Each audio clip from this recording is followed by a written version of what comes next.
Direct से indirect speech में बदलने के नियम। किससे बदलना है? डायरेक्ट से इनडायरेक्ट। अगर हम डायरेक्ट नरेशन से यानी कि डायरेक्ट स्पीच से इनडायरेक्ट स्पीच में बदलेंगे, कुछ नियम ऐसे हैं जो आपको पता होना बहुत जरूरी है। जैसे साधारण वाक्यों में एक सिंपल असर्टिव सेंटेंस जो होते हैं, साधारण वाक्यों में जोड़ने के लिए कंजक्शन मतलब ज्वाइंट है ना, जोड़ना।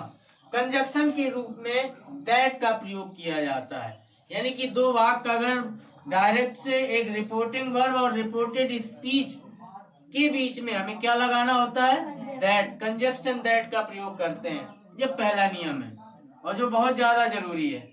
अब दूसरा, यदि रिपोर्टिंग वर्ब वर्तमान या भविष्य काल में हो। रिपोर्टिंग वर्ब का मतलब क्या हुआ? कॉमा इन्वर्टेड कॉमा के पहले, वो होता है रिपोर्टिंग वर्ब। अगर वो वाक्य वर्तमान या भविष्य काल में हो तो रिपोर्टेड स्पीच का वर्ब, अर्थात जो कॉमा इन्वर्टेड कॉमा के अंदर लिखा होता है उसका वर्ब या उसे हम टेंस भी कहते हैं, नहीं बदलता है। कब? जब रिपोर्टिंग वर्ब का किसमें हो? वर्तमान या भविष्य में हो। अर्थात सेज, ठीक है ना, ये होना चाहिए। हैज से, हैज सेड, ऐसी चीजें। अगर प्रेजेंट टेंस में रिपोर्टिंग वर्ब है तो उसका पास्ट है, मतलब रिपोर्टेड स्पीच का वाक्य नहीं बदलेगा। ठीक है, क्लियर है ना? हाँ, जो पहले आता है, कॉमा इन्वर्टेड कॉमा के पहले होता है, वो अगर प्रेजेंट और फ्यूचर में है तो रिपोर्टेड स्पीच का टेंस नहीं बदलेगा। ठीक है, क्लियर है? अब जैसे एग्जाम्पल दिया, he has said to me Mohan has sold a pen. अब यहां पर ये टेंस, ये रिपोर्टिंग वर्ब है आपका, आरवी है। रिपोर्टिंग वर्ब किस टेंस में है? He has said to me। Have किस में आता है? प्रेजेंट टेंस में आता है ना। अगर यहाँ होता है he said to me तो ये पास्ट टेंस हो जाता, लेकिन यहाँ लगा है he has said to me तो ये प्रेजेंट टेंस है। अगर ये प्रेजेंट टेंस है तो इस तरफ का RS रिपोर्टेड स्पीच का वाक्य नहीं बदला जाएगा। यहाँ पर he has said का किस में बदलेंगे? टोल्ड में। he has told me, conjunction क्या लगाया? दैट, और बाकी वही लिख देंगे। क्यों? क्योंकि ये वाक्य किसमें? प्रेजेंट और फ्यूचर में। समझ रहे हो ना?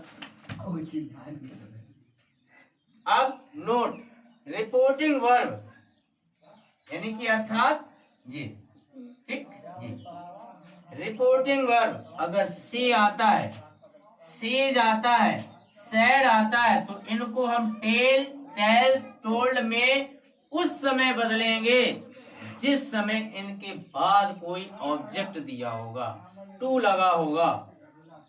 ठीक है ना? he said to me, he said to us, he said to her, he said to his, मतलब कुछ भी, सेज टू भी होगा। यानी कि इसके बाद अगर ऑब्जेक्ट है तभी ये बदलेगा, अगर ऑब्जेक्ट नहीं है तो टेल्स ही रहे, वो से का से ही रहेगा, सेज का सेज ही रहेगा और सैड का सैड ही रहेगा, अगर ऑब्जेक्ट नहीं है। इस समय जो कंडीशन है करंट में, तब की बात। अब सम मोर रूल्स, यदि रिपोर्टिंग वर्ब भूतकाल में हो, किसमें हो? भूतकाल में हो, तथा रिपोर्टेड स्पीच की क्रिया किसमें हो? प्रेजेंट, ठीक है ना, प्रेजेंट टेंस या फ्यूचर टेंस में हो। लेकिन रिपोर्टिंग वर्ब भूतकाल में हो, लेकिन रिपोर्टेड स्पीच का टेंस किस में हो? प्रेजेंट टेंस या फ्यूचर टेंस में हो, तो रिपोर्टेड स्पीच के वर्ब को पास्ट टेंस में बदल देंगे। अगर यहाँ पहले भूतकाल में अगर रिपोर्टिंग वर्ब और वहां प्रेजेंट और फ्यूचर है तो प्रेजेंट को पास्ट में बदलेंगे और फ्यूचर को भी पास्ट में बदलेंगे। समझ में आ रहा है ना? ना आ रहा तो भी बताओ।